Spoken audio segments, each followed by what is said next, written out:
चलो बच्चों, अभी लास्ट टॉपिक जो देखना है वो सबसे एक ऐसी ब्यूटीफुल प्रोसेस है जिसमें दोनों को फायदा होता है। It is give and take, give and take relationship, give and take relationship. तो बहुत सारे ऑर्गेनिजम्स जो है उनमें गिव एंड टेक रिलेशनशिप होता है, और ये इतना ज्यादा ऑब्लिगेट होता है कि एक पार्टनर अगर गायब हो गया, मर गया, तो दूसरा पार्टनर का लाइफ भी है अफेक्ट हो जाता है और वो भी एलिमिनेट हो जाता है। तो म्यूचुअल का मतलब क्या होता है? एक दूसरे के साथ। म्यूचुअल मतलब among, you can see what, each other, among each other। जैसे ज्यादा करके बच्चों में, यंगस्टर में जो दोस्ती होती है वो कैसे होती है भाई? ओके, जैसे बोल सकते हैं कि हमारे इधर तो बोलता है कि आपका वड़ा पाव की दोस्ती है, एक वड़ा देगा दूसरा पाव देगा, या भाई एक मैथ्स का बुक देगा दूसरा केमिस्ट्री का बुक देगा, तो दोनों एक दूसरे की मदद करते हैं, वो भी एक प्रकार की म्यूचुअलिज्म है। ओके, दोस्ती यारी। ओके, जैसे तू पेन दे, मैं तेरे को पेंसिल दूंगा।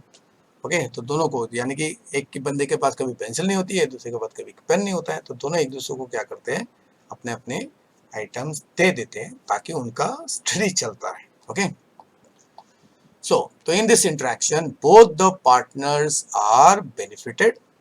तो this interaction is obligatory and interdependent. Obligatory मतलब कंपल्सरी, क्योंकि दोनों को एक दूसरे की मदद करनी ही पड़ेगी, नहीं तो अगर उसमें से एक मर गया तो दूसरा भी मरेगा। मतलब इट इज कंपल्सरी या मैंडेटरी बोलते हैं, मैंडेटरी। तो बिना एक पार्टनर के दूसरा पार्टनर भी डिस्ट्रॉय हो जाएगा, और वो एक दूसरे पे हमेशा डिपेंड करते हैं। Okay, with give and take relationship, give and take, तो एक देता है तो दूसरे को लेना है, और in return give and take relationship जो है वो कैसी है, वो रेसिप्रोकल है, इज रेसिप्रोकल। यानी कि आज उसने मदद किया तो कल मैं करूंगा। ओके, तो दोनों एक दूसरे की मदद करते हैं, तो बेनिफिट्स बोथ द स्पीशीज, इससे दोनों स्पीशीज का फिर फायदा होता है। उसका सबसे अच्छा एग्जांपल देखो, लाइकिन है। तो लाइकिन जो है, it is a common growth of two different organism. There is a mutualistic relationship between fungus and photosynthesizing algae या cyanobacteria। तो एक फंगस और एल्गी, तो कौन सा algae? Generally green algae, green algae और फंगस या साइनोबैक्टीरिया, जिसको blue green you can see algae भी कहते हैं, उसका इंटरेक्शन एक फंगस के साथ होता है।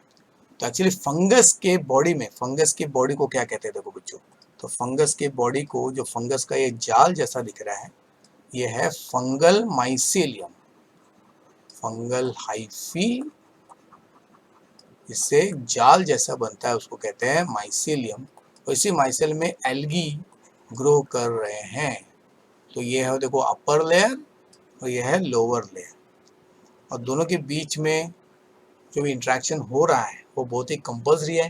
अगर एल्गी की डेथ हो गई तो फंगस भी क्या होगा, मार जाएगा। तो fungus you support to the algae, support के साथ साथ वो उसको प्रोटेक्ट भी करता है। एडिशनल पॉइंट लिख देते हैं भाई, प्रोटेक्शन, और साथ में एब्जॉर्प्शन करता है, एब्जॉर्प्शन में मदद करता है। तो फंगस एब्जॉर्प्शन करता है, सपोर्ट देता है। ओके, तो यहाँ पे देखो फंगस और इसका रिलेशन वैसे ही है। फंगस जो है, फंगस उसको बोल सकते हैं ये किराएदार है, किराएदार, ओ सॉरी सॉरी एल्गी जो है, एल्गी किराएदार है, तो फंगस क्या होगा, मकान मालिक होगा, मकान मालिक हो गया। ओके, मकान मालिक हो गया। तो जिस तरह एक किराएदार को मकान चाहिए और मकान मालिक को किराएदार चाहिए, दोनों बिना एक के नेचुरली सर्वाइव नहीं कर पाएंगे। मकान मालिक को भाड़ा नहीं मिलेगा, रेंट नहीं मिलेगा, और किराएदार को एक protected, you can see what, enclosure नहीं मिलेगा। इसके लिए दोनों एक दूसरे पर डिपेंड करते हैं। ओके, और एल्गी का काम है फूड बनाना, क्योंकि वो फोटोसिंथेसिस कर सकता है, यानी कि वो किराया जो देता है, किराया वो होता है फूड। तो फूड बोल सकते हैं क्या है, इन दोनों के बीच का किराया, एक किराया है। ओके, तो यहाँ पे आपको ज्यादा डिटेल में आपको दिख रहा है। Okay, understood. तो फंगल माइसेलियम के बीच में आपके एल्गल फॉर्म्स ग्रो करते हैं, और यहाँ पे रिप्रोडक्शन के लिए they release the reproductive structure, okay, in the form of spores, ताकि वो अपने पॉपुलेशन को इंक्रीज करे। यानी कि फंगल हाइफी के बीच में सैंडविच तरीके से एल्गी ग्रो किया जाता है। फिर mycorrhiza, it is also another, myco का मतलब यहाँ पे होता है फंगस, और रिजा का मतलब होता है आपका व्हाट, आपका रूट। तो root of higher plants, root of higher plants. There is association between the fungi and root of higher plant, जो अलग अलग तरीके से इंटरेक्ट करते हैं। ओके, तो दो तरीका होता है जिसको मैं थोड़ा सा, क्योंकि आपको आप लोगों ने माइक्रोब वाले टॉपिक्स में पढ़ना है कि ये अगर ये रूट है, ये अगर रूट है तो इसमें से कुछ टाइप में क्या होता है कि जो फंगस है वो खाली सरफेस जो है उसी में अपना जाल, देखो फंगस हमेशा एक जाल जैसा, कॉटन जैसा ग्रोथ प्रोड्यूस करता है, कॉटन जैसा ग्रोथ प्रोड्यूस करता है। तब अगर खाली सरफेस में, रूट के सरफेस पे ही वो ग्रो कर रहा है तो उसको एक्टोमाइकोरिजा कहते हैं, एक्टोमाइकोरिजा। और कुछ केस में क्या होता है कि पहले सरफेस पे ग्रो होता है, बाद में अल्टीमेटली क्या होता है कि उसमें से ब्रांचेस रूट के अंदर तक जाते हैं, जैसे गांठ वगैरह होती है, वो इधर आपको दिख रहा है। तो एक ब्रांच स्ट्रक्चर तैयार हो जाता है, इस ब्रांच स्ट्रक्चर को कहते हैं एल्बस्किल, या एक बैग जैसा तैयार होता है जिसको कहते हैं वेसिकल। तो अल्टीमेटली जो सेल्स के अंदर तक ये स्ट्रक्चर जाता है, यानी कि फंगल माइसेलियम अंदर, बाहर से अंदर की तरफ, अंदर के सेल्स, तो कौन सा सेल्स, कॉर्टिकल सेल्स के अंदर या तो ब्रांचिंग सिस्टम नहीं तो बैग लाइक स्ट्रक्चर प्रोड्यूस करते हैं। तो इससे फायदा होता है कि फंगस बाहर से जो मिनरल एब्जॉर्ब करेगा, मिनरल्स, रूट तो है, ये रूट के साथ साथ फंगस स्पंज का काम कर सकते, बोल सकते हैं स्पंज का काम करता है, और डायरेक्टली कॉर्टेक्स तक फूड, वाटर क्या करता है, सेंड कर देता है। ओके, लेकिन यहाँ पे एक गड़बड़ है, अगर माइकोरिजा हद से ज़्यादा न्यूट्रिएंट्स को एब्जॉर्ब करेगा तो उसकी वजह से क्या होता है, इम्बैलेंस होता है, आजू बाजू के जो दूसरे एकेंसी प्लांट्स हैं उनको न्यूट्रिएंट्स नहीं मिलते। इसके लिए पूरे जंगल में रूट्स जितने भी है, सारे के सारे रूट्स एक दूसरे के साथ इसी फंगल माइसेलियम के जरिए जुड़ा होता है। तो फंगस इस केस में क्या कर रहा है, it helps the plant in absorption of essential nutrients from the soil, when the plant provides the fungus with carbohydrate, जो फूड होता है उसका रिजर्व फूड जो है वो फंगस को दिया जाता है। ओके, तो ये आपका हो गया माइकोरिजा। तो माइकोरिजा एंड आपका राइजोबियम। एक और एग्जांपल देखो, सॉरी आपका लाइकेन जो था, दैट इज परफेक्ट। तो माइकोरिजा आपको मालूम है ये बायो फर्टिलाइजर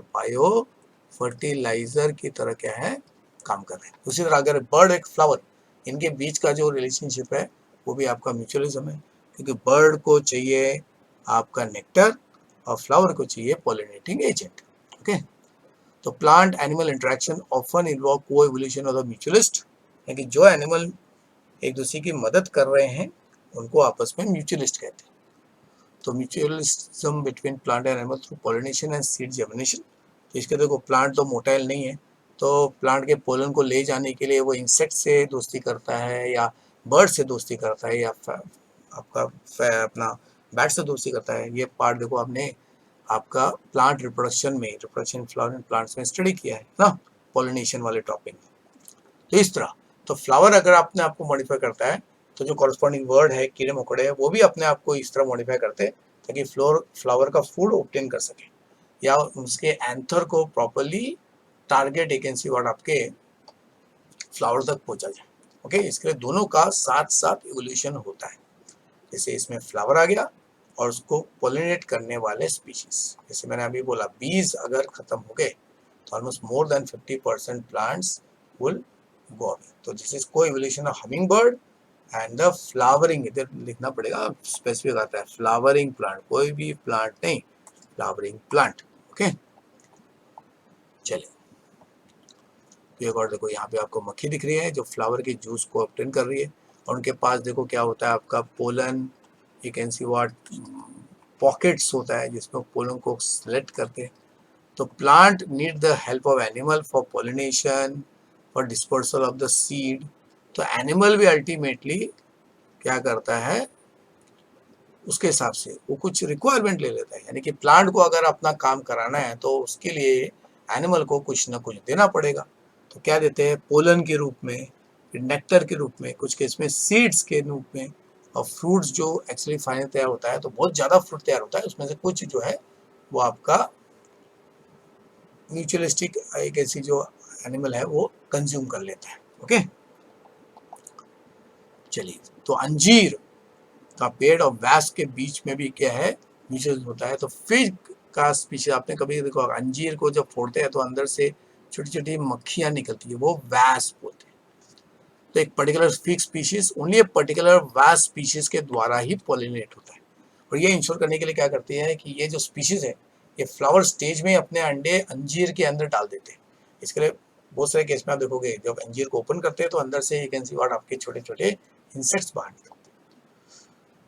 तो अंजीर का पेड़, फिग ट्री और वास्प ये कंपल्सरी क्या है, एक दूसरे के पार्टनर्स है और किसी भी दूसरे स्पीशीज से वो रिप्लेस नहीं होते। तो female wasp pollinates the fig inflorescence, okay, by searching for the suitable egg laying site in fruits.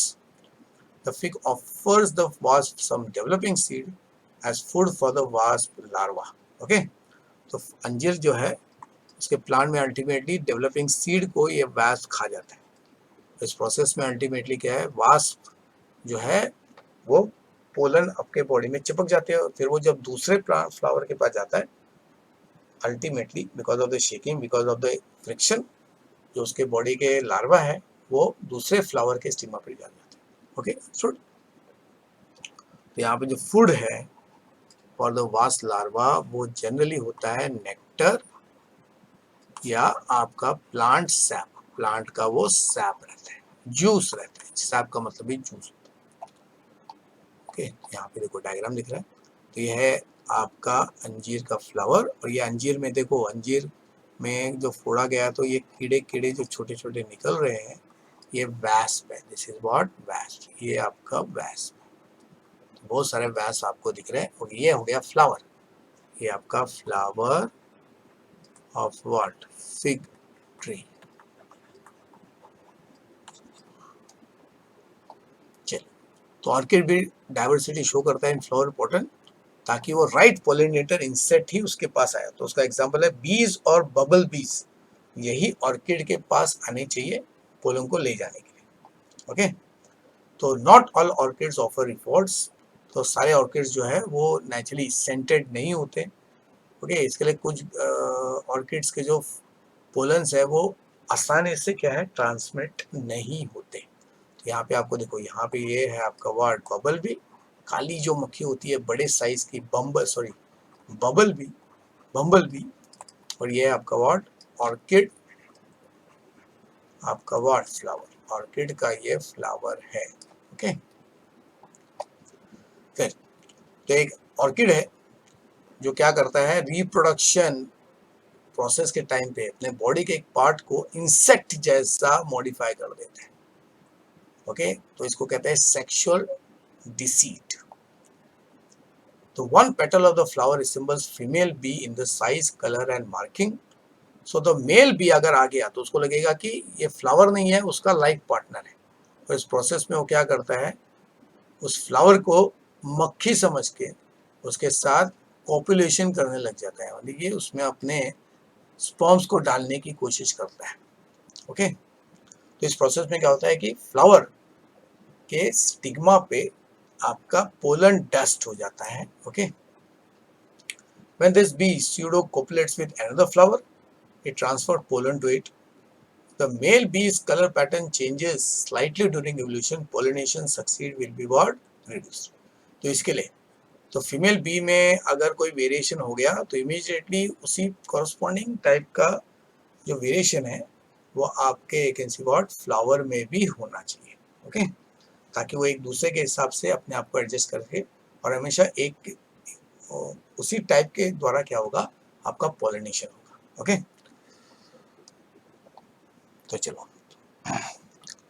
so the female bee's color pattern changes slightly during evolution. Pollination success will be what, reduce.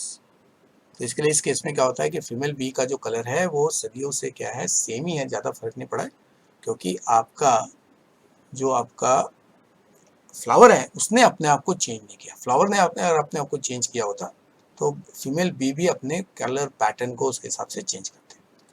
तो unless the orchid flower coevolves to maintain the resemblance of the petal to the female, तो जब तक orchid flower का वो petal मक्खी की तरह दिखता है तब तक उस मक्खी में इवोल्यूशन होने का चांस अभी कम हो जाएगा। ओके, चलो यहाँ पे आपको दिख रहा है, तो ये जो आपको यहाँ पे दिख रहा है ये, तो ये एक special you can see what petal है जो एकदम मक्खी के शेप में है। ओके, तो यहाँ पे आपको क्या दिख रहा है, ये मेल मक्खी आके वो सीक्वेंसी पेटल के साथ, यहाँ पे वो पेटल है उसके, उसको मक्खी समझ के क्या कर रहा है, वो कॉपुलेशन कर रहा है। उस प्रोसेस में उसके बॉडी के जो पोलन होंगे वो फ्लावर में ट्रांसफर हो जाते हैं। ओके, यहाँ पे देखो ये पेटल आपको दिख रहा है। ओके, ये आपको पेटल दिख रहा है।